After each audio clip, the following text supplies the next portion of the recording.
देख सकते हैं अभी हम लोग कलश यात्रा में शामिल हुए थे और ये गरही जो क्यूल डैम बना हुआ, उस डैम से पानी निकल करके इस नदी से होकर बहुत दूर दूर तक जाते हैं, कह नहीं सकते कहाँ तक जाते हैं। और इसी जल में हम लोग अभी इसी नदी पे हम लोग मौजूद हैं और यहाँ पे दिखाए थे और देख भी रहे होंगे कि यहाँ पे कलश यात्रा लोग जल भी भर रहे हैं।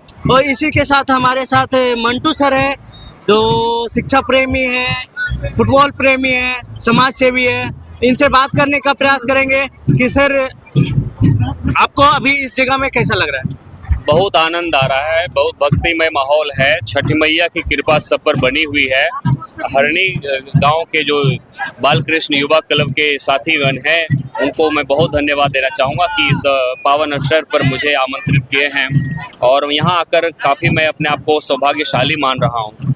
मैं छठी मैया से यही विनती करता हूँ कि हरणी गांव के सबों पर उनकी कृपा बनी रहे, बच्चों को पढ़ाई के प्रति जागरूकता फैले, बच्चों में पढ़ाई के प्रति इच्छा जाहिर हो और गार्जियन भी बच्चों को पढ़ा करके आगे भविष्य में अच्छा उनका मार्गदर्शन करे।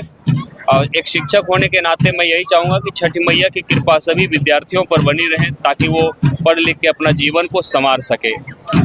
सर, जिस प्रकार से यहाँ पे छठ पूजा के शुभ अवसर पे कलश यात्रा निकाले हैं, तो जो ऑडियंस देख रहे हैं इसके उसको क्या कहिएगा? ऑडियंस से कहूँगा कि इसी तरह भक्ति में माहौल बनाए रखिए। छठ मैया जो पर्व है, पावन पर्व, एकता का पर्व है, इसी तरह भक्ति में माहौल हर गांव में होना चाहिए, हर गांव में ऐसा आयोजन होना चाहिए। इस हरणी गांव से सभी को सीख लेना चाहिए और ऐसा आयोजन भविष्य में ऐसे होते रहना चाहिए।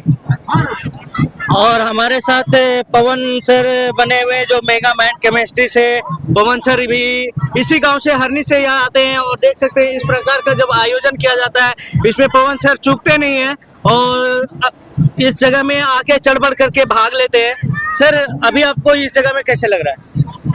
बहुत आनंद आ रहा है, बहुत मजा आ रहा है।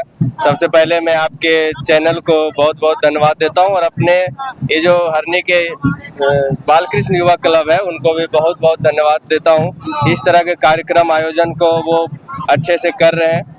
ये जो लोक आस्था का पर्व है छठ, ये आदमी को एकता, अखंडता और स्वच्छता को मेन रूप से सिखाता है। और इसके साथ एक चीज़ और जोड़ना चाहिए कि हम लोग को शिक्षा का प्रण लेना चाहिए कि जब तक आप शिक्षित नहीं होंगे तब तक कोई भी आपका जो है सो मार्गदर्शन नहीं कर पाएगा, आपको आगे बढ़ने में सहायता नहीं करूँगा। तो मैं छठी मैया से प्रार्थना करता हूँ कि जितने भी युवा हैं, जितने भी बच्चे हैं, सबको सद्बुद्धि दे, शिक्षा दे और इसी तरह से माहौल बना रहे। धन्यवाद। सर, जिस प्रकार से देखा जाता है छठ पूजा हम बिहारियों के लिए इतना महत्वपूर्ण होता है कि इंडिया का किसी भी कोने में रहे या फिर विश्व का किसी भी कोने में रहते हैं, छठ पूजा पे आकर इस जगह पे अपने घर पे आके छठ पूजा करते हैं, अपने आप को बहुत बड़ा भाग्यशाली समझते हैं। इसके बारे में क्या कुछ कहिएगा?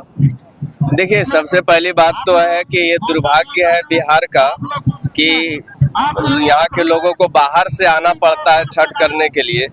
अगर यहाँ पे रोजगार, शिक्षा की और समुचित व्यवस्था होती तो मुझे लगता है किसी को कहीं से आने की जरूरत नहीं पड़ती। और बात रही कि हमारे जो ये सूर्य आराधना होती है, हम लोग सभी जानते हैं कि ये प्रकृति सूर्य के बिना नहीं चल सकता। तो एक सूर्य को धन्यवाद के रूप में इस पर्व को मनाया जाता है, क्योंकि अगर सूर्य नहीं रहेगा तो ये नदी, पहाड़, झरना, खेत खलिहान कुछ भी नहीं रहेंगे और ये सब नहीं रहेंगे तो आदमी भी नहीं रहेंगे। और इतना पावन पर्व है, इतना जो हम लोग को जीवन में स्वच्छता, खास करके अगर बिहार में देखें तो जितना स्वच्छता पे इस तरह से ध्यान दिया जाता है छठ पे, अगर ऐसा सालों भर स्वच्छता पे ध्यान दिया जाए तो बिहार एक नंबर पे रहेगा स्वच्छता में, है ना। जी हाँ, देख सकते हैं यहाँ पे कलश यात्रा लेकर किस प्रकार से बच्ची सब आ रही है। और मैं बता दूं कि सब जगह उगते सूर्य का पूजा होता है, लेकिन हमारे यहाँ बिहार में डूबते सूर्य को पूजा करते हुए स्टार्ट किया जाता है। अगर फर्स्ट अर्घ देने के लिए जाते हैं इस गंगा जल में, तो उन्होंने पहले फर्स्ट टाइम डूबते सूर्य को प्रणाम करते हैं, उसके बाद जा करके फिर सुबह में उगते सूर्य को प्रणाम करते हैं। और बाकी इस वीडियो के बारे में क्या सोचते हैं, इस महापर्व के बारे में क्या सोचते हैं, इस कलश यात्रा के बारे में क्या सोचते हैं, कमेंट करके जरूर बताइएगा। तब तक के लिए जय हिंद।